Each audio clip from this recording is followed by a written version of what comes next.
Hi, I'm Brant Menswar, and welcome to my show, Just a Moment.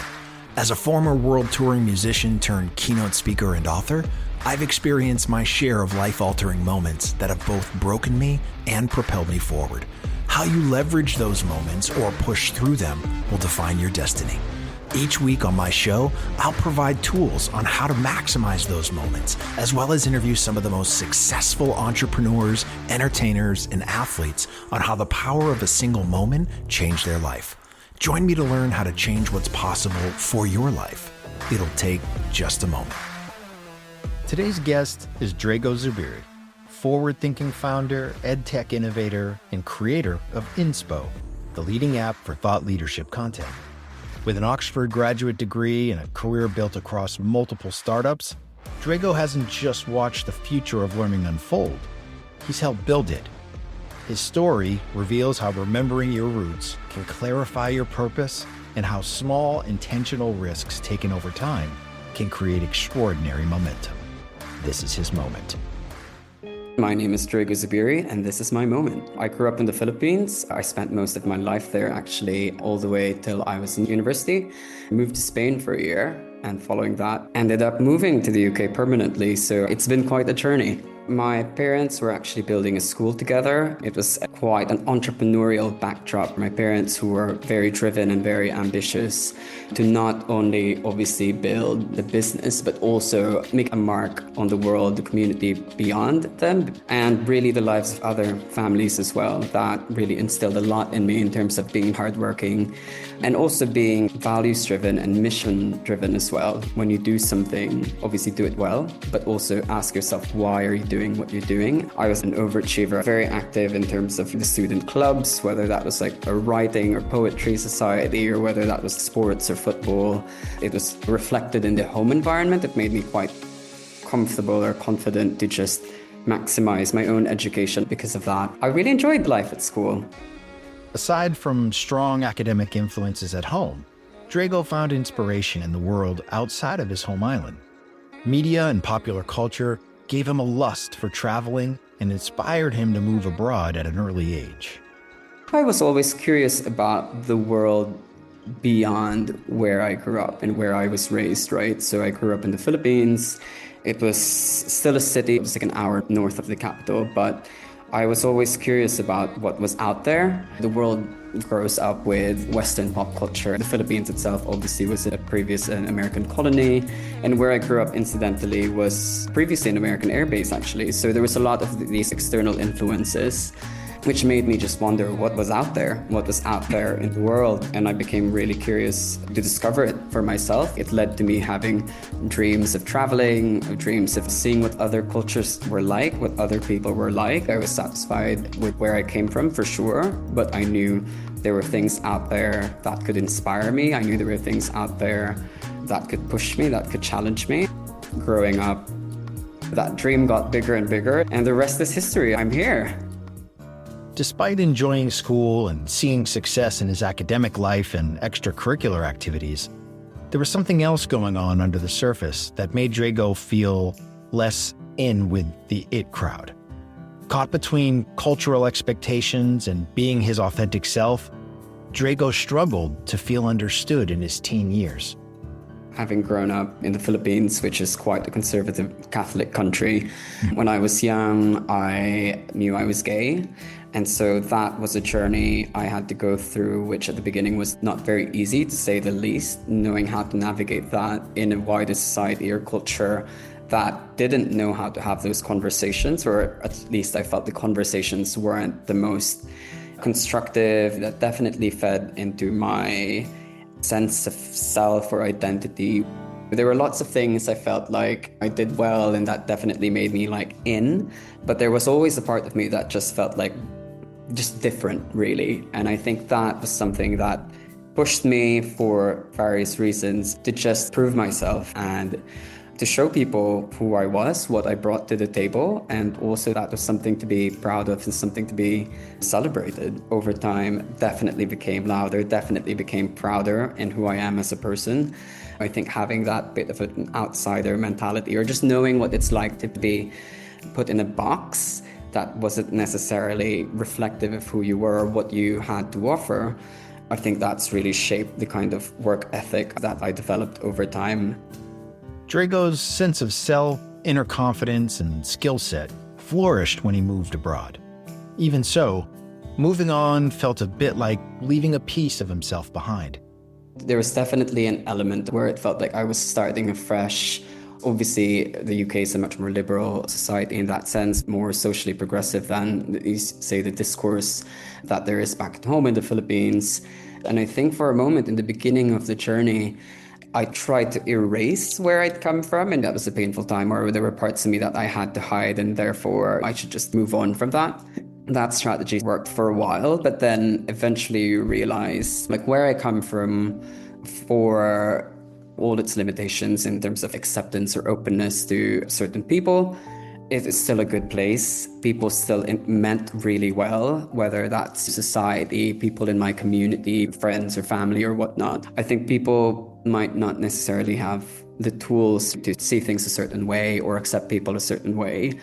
So on the one hand, yes, it felt like I was starting afresh. On the other hand, I think there was a journey there to go through for myself in terms of accepting and also just being understanding to people back at home who might have held different views to me, but actually can still have been good people and have meant well at the end of the day. The UK has been great in that regard in terms of me being able to openly be myself and accept who I am.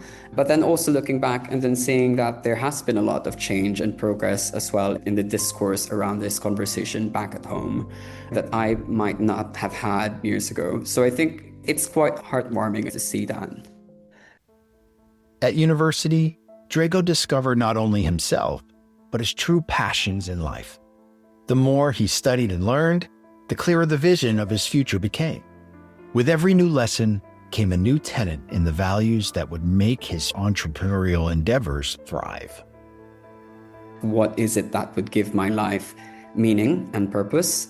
That was a question I asked myself from a very young age, again with my upbringing, seeing my own parents being very purpose-driven in their work. When I asked myself that question, I knew I wanted to give back. I knew I wanted to make the world a better place. So it started with that. From there, you go the next step down, which is what is it that I enjoy? What is it I am passionate about? And how can I turn this into a career, right? Something I can do for the rest of my life. I've known I was always passionate about media. When I was young, I was very much interested in graphic design, web development. And then I also knew I was very passionate about education, obviously, because of my upbringing with my parents, bridged the two together.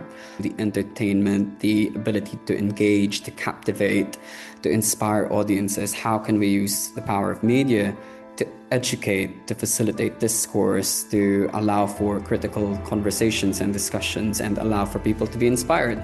So I found myself in the edtech world, which bridges technology and education.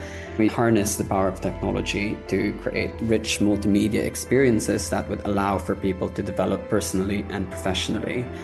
I felt like doing this would make people's lives better, make people happier, improve their life chances by being more educated or more equipped for the world of work. But I also felt like it was something that was true to my own passions and skill sets, and it was something I could do in my sleep, so to speak. It was just something that was so natural to me. I could just do it forever. Draego's moment came on a day like any other, on a normal weekend, in a normal cafe, in the charming town he had come to know and love. But his epiphany was anything but normal. He saw a problem, he saw potential, and he created not only a product, but a solution. It was a gorgeous day in the UK. I was in Letchworth. I was in one of my favorite cafes sipping my Americano, and I was scrolling through my phone, as people do. And then it hit me that there was no platform that was dedicated to thought leadership content. Thought leadership is basically an intentional act that people do to demonstrate their knowledge, their know-how, their expertise, their skills, their experience through content. And I was scrolling through my LinkedIn, I was looking at my feed and seeing what people were sharing, and it screamed at me that everyone right now was wanting to be seen, wanting to be heard, wanting to be recognized for the value they brought to the table, for all the knowledge and experience that they brought to the world of work. And this was so obvious in what people were posting on their LinkedIn regularly. They were sharing knowledge, they were sharing insights. But at the same time, there was this huge frustration with the platform itself being quite cluttered. So I felt like there was this palpable both opportunity and problem where this sort of the zeitgeist is gearing towards using media to establish themselves as experts in their space, but they're not being a dedicated space to find and discover that kind of content. So that was a big eureka moment for me, where the problem seemed so obvious, but so did the opportunity and also the solution. I felt like everything went full circle. All the experiences I'd had in my upbringing, in my own interest in media, to then entering the world of edtech and online learning, to now realizing there was this huge gap in terms of there being a space where professionals and experts and industry leaders could easily share their thoughts, their knowledge, their insights in a very accessible, immediate, timely, democratized and social way. And that was a moment of realization that I needed all those other moments in my life of questioning what it is I'm passionate about, of my career path, dabbling in all sorts of different things. I needed all of those experiences to have that moment of realization, of epiphany that led to me building INSPO. Feeling lost in the noise of social media? INSPO cuts through the clutter, connecting you directly with real insights from real experts and industry leaders. It's a new social network dedicated to knowledge sharing, industry insights, and thought leadership. Get the latest from top minds in your field, or build your own thought leadership portfolio on INSPO. Already trusted by thousands of professionals worldwide, be part of the conversation and download INSPO Experts today on the App Store or visit www.inspo.expert. Draego, my brother, welcome to Just a Moment. It is so good to have you here. Thank you. Thank you for having me. Very happy to be on the podcast.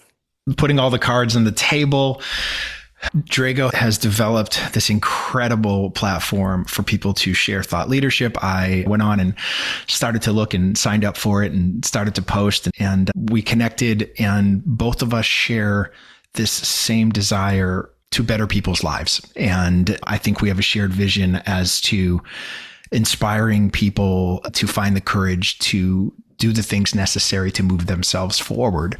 I just became a brand ambassador of INSPO, happily so, proud to be, because I believe in the work that you're doing and what you've created. So thank you for doing that. Absolutely. And it's very amazing to be able to work with you and to be featured on this podcast. So thank you for having me once again. For me, when you have these thoughts at times, whether it's an innovative thought, oh wow, I can't believe that doesn't exist thought. A lot of people leave it at that. What was it for you that drove you to actually create it instead of just leaving it?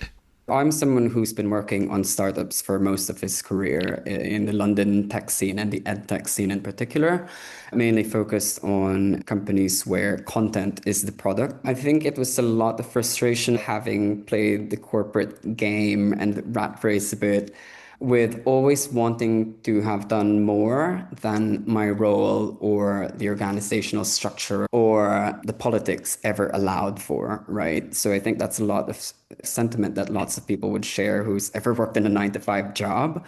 So I think there was always this part of me that wanted to take the steering wheel and for once actually drive the thing, right? But I couldn't in the various roles that I had. And it was a series of experiences that just made me think to myself, I want to do this. I want to do it myself in my way and just demonstrate how it should be done. When that epiphany moment happened and I thought of the idea of INSPO, obviously it didn't happen overnight. I just kept building on the concept, me doing my own research, talking to potential customers, potential users of the concept. I played it safe. I still had a full-time job. It was very much like an evening project or a weekend project kind of thing. Eventually, I felt like there was enough legs to it. It had enough traction. I could see myself doing it as a full-time job. When you reach that point as an entrepreneur, or whatever career transition or pivot you might be making, it could even just be from one industry to another, one job to the other. When you reach that point of having that confidence that yes, you can do it, like it's no longer just an idea. You look at yourself and you say, hey, I'm actually already doing it. A lot of people have this spark that happens with being an entrepreneur and thinking about how amazing it would be to build something themselves. You seem to me to be a very pragmatic person. And I would love it if you would tell the listeners, when you have an idea like this, did you write a plan down so that you could follow the plan and judge your progress based on this plan? Or did you wing it until you got to a point where you were like, okay, maybe I can do this? So I am the kind of person who loves a plan, and that's just how I've always been wired. So I will always have a plan for something. That being said, I don't think plans are always useful or always go according to plan. And it's something I'm extremely conscious of and very much accept. So sometimes I'll put the plan together and 20 minutes later, the plan's no longer valid or valuable in any shape or form. And I accept that. That's part of the process and things just unfolding. Especially when you're doing something that's simply never been done before. There is no rule book. There is no plan or structure or a handbook to success. If a plan helps you, even to just give you a false sense of control, and sometimes I do that just so that I feel like I've done everything I absolutely can. And if it fails, I know I still did everything I can, then absolutely go for it.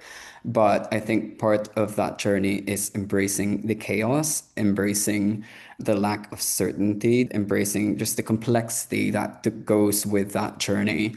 Again, if you're doing something that's never been done before, you're going from 0 to 1, then expect things to change overnight pretty much all the time. If you are at the stage in your journey where you actually figured out what's working, then absolutely build a plan around that, optimize it, improve it, see what you can get out of it, but then still be aware that the rules of the game can still change at any point. Innovation is growing at a phenomenal rate. The rate of technological advancement is so quick, more than we can even comprehend right now. And that presents both risks and opportunities, right? For businesses, for entrepreneurs, or for anyone who's trying to do something new. Embrace the chaos, if not leverage the chaos if you can, in a way that works for you and what you're trying to build. I'd love to know your opinion. Where do you stand on the role of AI with regards to thought leadership? Everyone is just trying to understand, where does AI fit in the wider conversation of content creation and authenticity, and obviously the rights to the work and all that. I can't actually say I have a definitive answer to that question.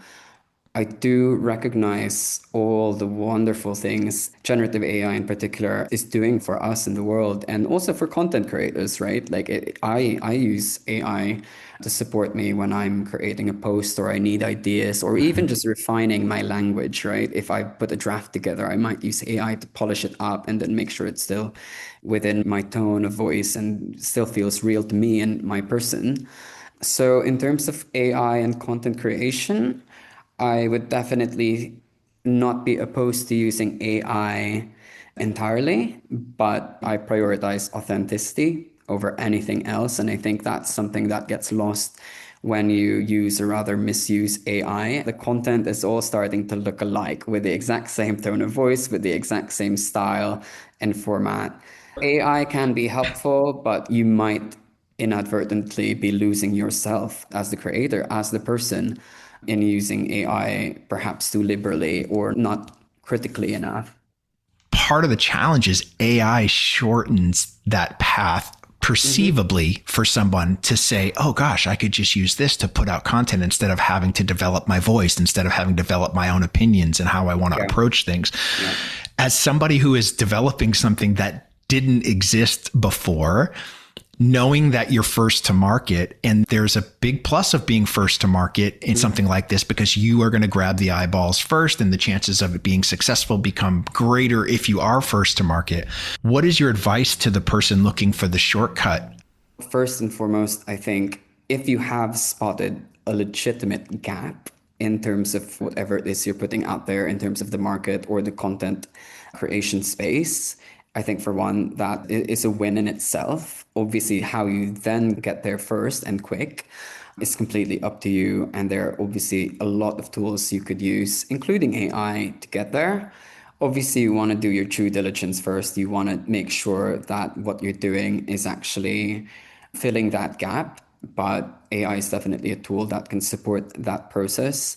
I would say, like for me, and building INSPO and building something that possibly hasn't been done before and getting to market quicker, AI has actually very much supported that process. That being said, I'm also very aware that AI, especially generative AI as it currently stands, also has its limits, right? It can also hallucinate and tell you all sorts of things which might not be helpful. AI has helped to accelerate a lot of the work that we've been doing across all areas of the business. That being said, is it AI on its own? Definitely not. There's a human there that is looking at every single output and making sure that what's delivered is actually correct, is actually representing us well. But that being said, very good to be critical of the tools you use. We love to wrap things up by talking about a moment we'd like to revisit. We have this conversation a lot with our guests about knowing what you know now, living as much life as you've lived with the lessons you've learned. Is there a moment for you that you'd love to get another shot at? I think for me, that moment may have been moving to the UK. It was all new to me. Obviously, I had an idea of what the culture and life would be like, but I think I stepped into this world with a lot of insecurity, with a lot of doubting my abilities, my potential, what I brought to the table. And if I could go back to that moment and tell myself that you are a rock star, you are awesome, and you've got so much talent in you that the world would love to see. I love that advice. I love going back and thinking through that. Now, I think there are a lot of people in that scenario, right? Whether that's you worked for a small company and you might have been a big deal at that company, and all of a sudden you join this large company and you feel like you might be starting over. Growing up, being able to be an overachiever in everything you decided you wanted to do, your parents with the school providing opportunities and encouraging you to be the best version of yourself. I love that. But when you go to the UK, you end up going to Oxford, right? One of the most, if not the preeminent institution in the world. Absolutely. There is obvious concern of putting yourself into that scenario where even if you were the star, the smartest kid, all of those things, now all of a sudden you're in a pool where everybody's had that experience, is where it is. What's your advice to the kid who is feeling unsure right now of putting themselves in this new environment? A lot of my insecurity definitely fed into this sort of, oh, I used to be a big fish in a small pond, and now I'm a tiny fish in this giant ocean. And that's very palpable. And being there, actually, you quickly realize everyone feels that way. There was literally not a single person there who didn't feel that way. I would have reminded myself and also remind others, you made it to that table. You got a seat in that table for a reason. You were asked to be there. That you didn't just slip and somehow end up in this random weird new world. Snuck into Oxford's campus and just decided you were going to attend. Exactly, yeah. Like I definitely didn't sleepwalk into that. Like it was a whole lifetime of working hard and being diligent and knowing how to read the room and chasing opportunity, which led to that moment. Yes. I love that. Brother, what is, for people who want to follow you, number one, but also how do we get them to download the INSPO app and start to experience what we are both enjoying on a daily basis? Absolutely. So if you want to learn more about INSPO, you can definitely go to our website, which is www.inspo.expert, or you can simply download the app, which is now on the App Store and Google Play. It's INSPO Experts. So if you just look up INSPO Experts, you'll find it. It's absolutely free to join. Anyone can join INSPO and start building your own professional thought leadership profile. I'd encourage anyone at any stage of their career to begin practicing thought leadership as early as possible. I think it will be a game changer for careers. course. For anyone who wants to follow me, you can simply add me on LinkedIn, look up my name and connect with me there and send me a message. Awesome. Brother, thank you so much for joining us and sharing your moment here on Just a Moment. Thanks so much, Brant. It was great to be here. Thank you for joining us on this episode of Just a Moment. Make sure to subscribe to our podcast and tell a friend or two about it to help spread the word so everyone can find a moment that inspires them. Don't forget to leave us a review and check us out on the web at justamomentpodcast.com. Just a Moment is produced by Natalie Von Rose and Brant Menswar. For more inspiring shows like this, visit surroundpodcasts.com.